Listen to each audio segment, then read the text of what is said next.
Playing first base for the Dodgers is number 42, Jackie Robinson. I sat behind the visitors' dugout, and I was so proud and watching Jackie. And there were a lot of black people there to see Jackie that day. They watched and they enjoyed, and they worshiped him. They worshiped Jackie Robinson, as did I.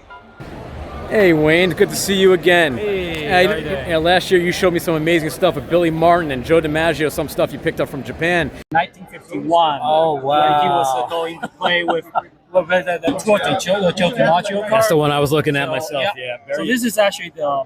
Now you're showing me you got some real amazing stuff from Japan I'd love to take a look at. So what do you got here for me, Wayne? So I have, this is, so the tour, not sure if you're familiar with the tour for Japan. So this is I believe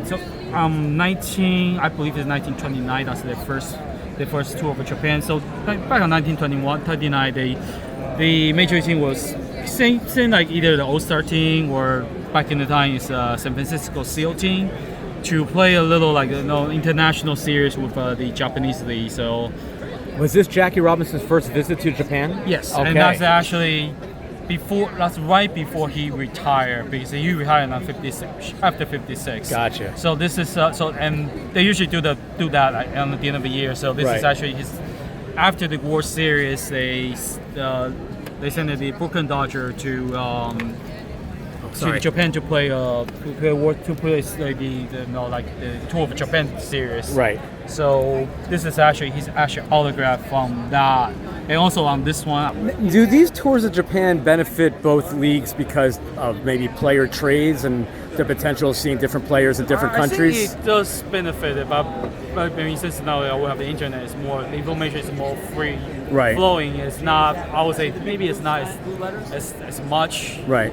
It's not as before, because I think on the article say the 56 tour actually giving Jackie Robinson a lot of culture shock. Oh yeah, I bet. He felt I mean, whether just how the people treat him, and he giving a lot of culture shock, and some article even implied that that might be one of a factor or the reason that he's thinking for the retirement factor, but it's more of a guessing than. Well, I mean, he also had, I would say, a racial shock when he joined the major leagues to begin with. So no matter where he went, he was gonna feel uncomfortable. Yeah.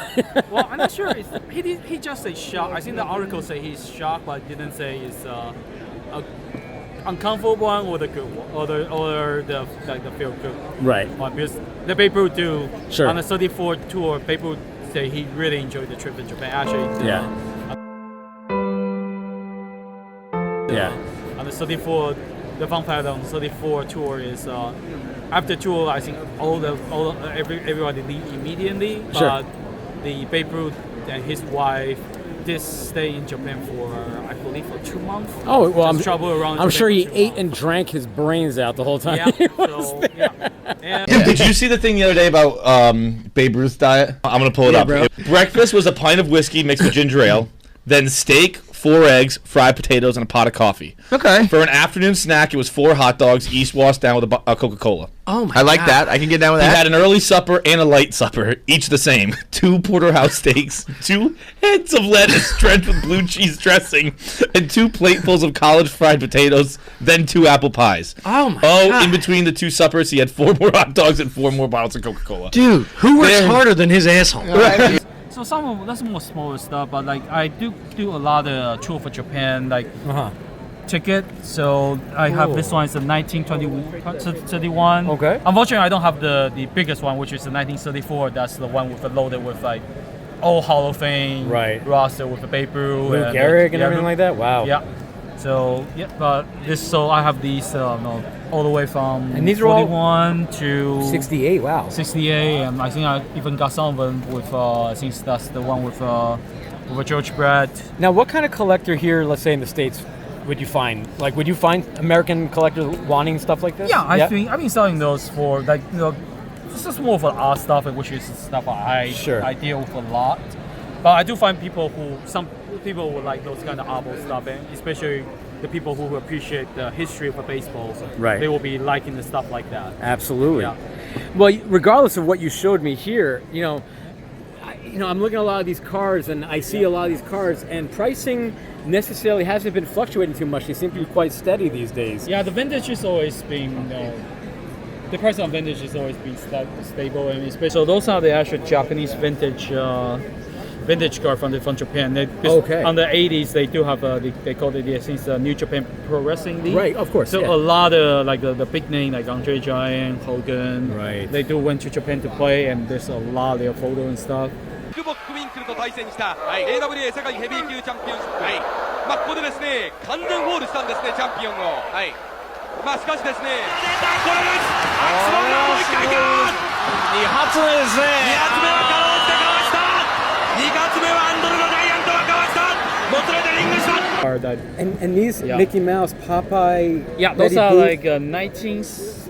So they do make a car, and the car they make is called Menko. Menko, yeah. So okay. they do make like baseball cars. Baseball's the most Right. popular thing in Japan. But they also make like the non-sport or film car, especially after World War II. They actually finally able to like watch some in Japan. They finally after World War II they actually can see some Western like either cartoon or film.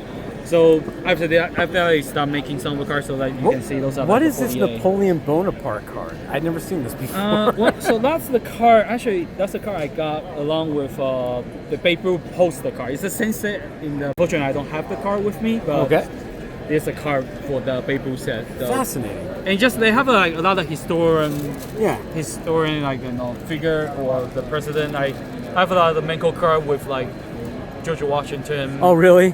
And I have to look these up.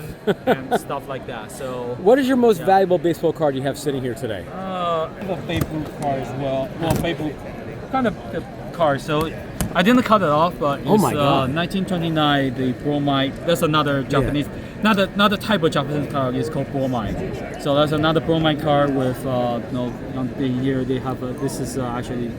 These are like pre-ripped. Yeah. Okay. Actually, it's in printing time, so it's 1929. It's still Babe Ruth in it's his mint. printing time. Yeah. What are you selling this for? This one I'm asking for 3,000 for this one. Yeah, Wow. I don't have a sleeve for it, so that's why I don't It's so rare, and you don't find anything here like this in America. So what you have is just so almost this one of a is kind. just a number one hitter in the world. Wow. Right here. So Very cool. Well, thank you so much, Wayne. I appreciate you talking to me again.